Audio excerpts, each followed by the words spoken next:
All right, so welcome to episode 6 of Cart Path Conversations. My name is Andrew Ganji, alongside my buddy today, Joe Liebiskind.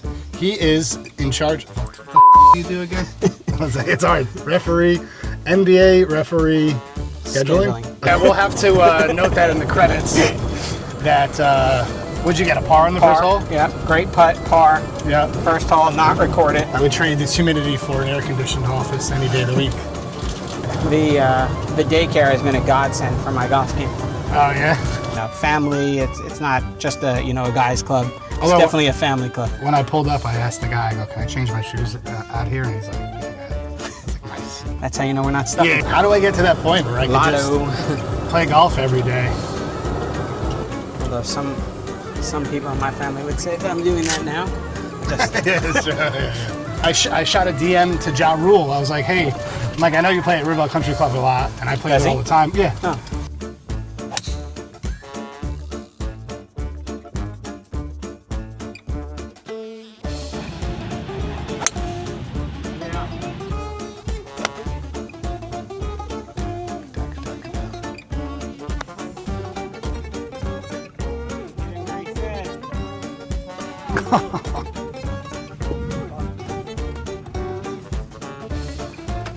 All right, so welcome to episode 6 of Cart Path Conversations. I am with a good buddy of mine named Joe Liebiskind.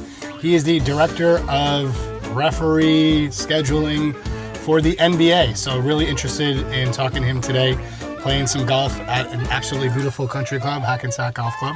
So I hope you guys enjoy the episode.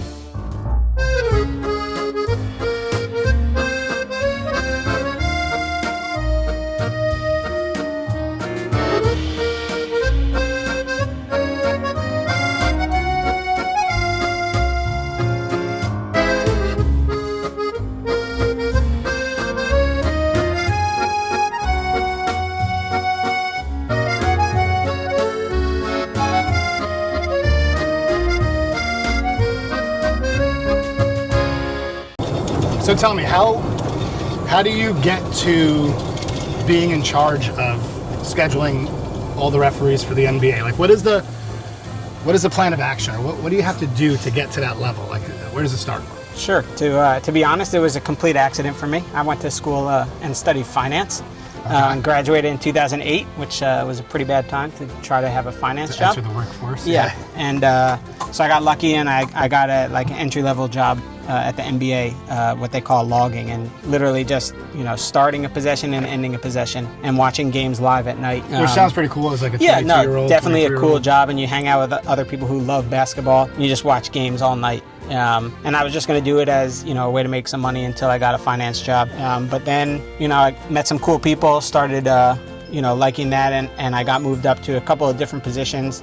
And the last one was when the last 2-minute report started. I was the first person to watch every game that qualified for the last 2 minutes and judge the calls. Obviously, it was reviewed by some former referees.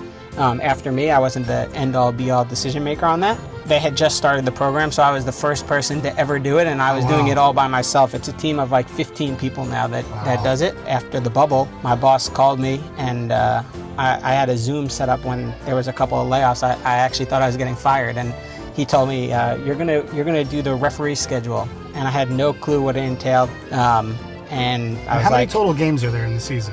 There's 1,231 in the NBA, but I also schedule the G League, which is another almost 800 games, and the WNBA, which is another almost 300 games. So I'm scheduling over 2,000 games a year. Wow. That's pretty incredible. All right, so now the age-old question. Top 5 greatest NBA players of all time. Ooh, this is just my opinion. Tell me. Jordan Jordan number one. By far. The greatest player of all time. The greatest career of all time is my number 2 on the list, LeBron. Okay. There's no arguing. He's had the greatest career. He's, his longevity and being this good for this long is, you can't take that away unmatched. From him. Yeah. Then I have probably Wilt, Bill Russell, and Kareem. That's my top 5. Kind of 3 of the OGs. Yeah. How do you feel about the Giants this year? maybe I'm being overly optimistic, but I can see 6 or 7 wins. I agree. I'm Is that feeling pathetic really. that's like exciting? No, I'm feeling really good about actually having a plan. Yeah. For the first time in forever. Yeah. That doesn't involve Daniel Jones. Like this could be the year when we've seen for 5 years that it wasn't the year. Yeah, 100%. So like I like that they at least picked a quarterback. I do feel bad for Tommy Cutlets though. Yeah, he's buried. Like, but I love the he's back Jameis to Winston. to the kitchen. Yeah, I love the Jameis Winston signing. He's great comedy. Yeah. So I see you rocking some Red Vanley today. You Yeah, know shout that- out Red Vanley. Definitely Tag. shout out Red Vanley. I'm not wearing any today, but I do have a couple polos and the pants. I got the pants, shorts, dude? the pull-on shorts. Nothing better than those. Oh my god, I know. I'm usually a pants guy for golf stuff, but you know when it's 100% humidity and it's 95 degrees out, you have to Gotta make adjustments. gotta make some adjustments. If you haven't noticed how sweaty we are today, there's sweat going on underneath this hat.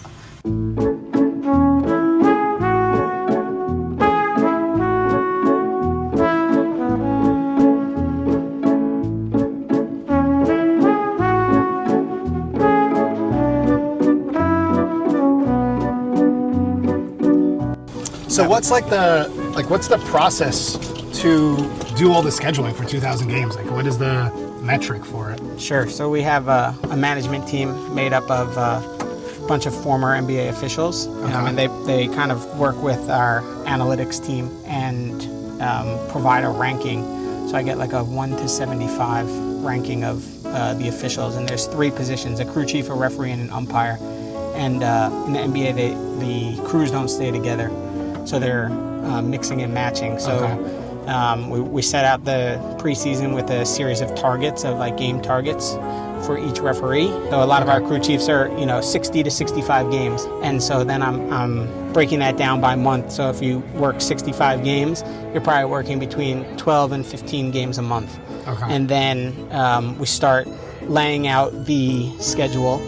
And the hardest games to fill are the West Coast home games, only because a majority of our referees live from Chicago East. And I don't want to send a referee to the West Coast to LA to work just one game. So it's building out road trips. And the crew chief's obviously the first one to go on to the board. So there's a lot of logistics that goes into figuring out. Tons of logistics. And then it also basically being able to- takes the whole month to make the next month's schedule. They get 1 month at a time. Oh, so they get it like a month ahead of time. Correct. So like of the major sports, where would you rank the physicality or the conditioning of NBA refereers? I mean, As someone who hasn't had to do it, I think I would put basketball as 2. I think hockey is probably the most, you're skating and, That's the true. players you have the opportunity to potentially get hit with a puck. In basketball, it's a ton of running. Up and down. In soccer, I feel like the guy sometimes stands in the middle and can see some of the action. We're going to put probably Major League Baseball as last. at the least, Yeah. at the least amount of conditioning necessary. Dead last. Yeah. That's the job I could do. Yeah, I would make a good home plate umpire. All right, so I hope you guys enjoyed this episode of Cart Path Conversations. I think we learned a few different things today. For one, Michael Jordan is the greatest of all time. I think we also learned that the Giants should get 67 wins this year, but nothing's a guarantee. And that scheduling NBA referees is a all year round thing, and there's a lot that goes into it. Hope you guys enjoyed the episode. Please tune in for the next one. Like and subscribe. Beautiful. We're going to end the episode with that one. Cue the credits.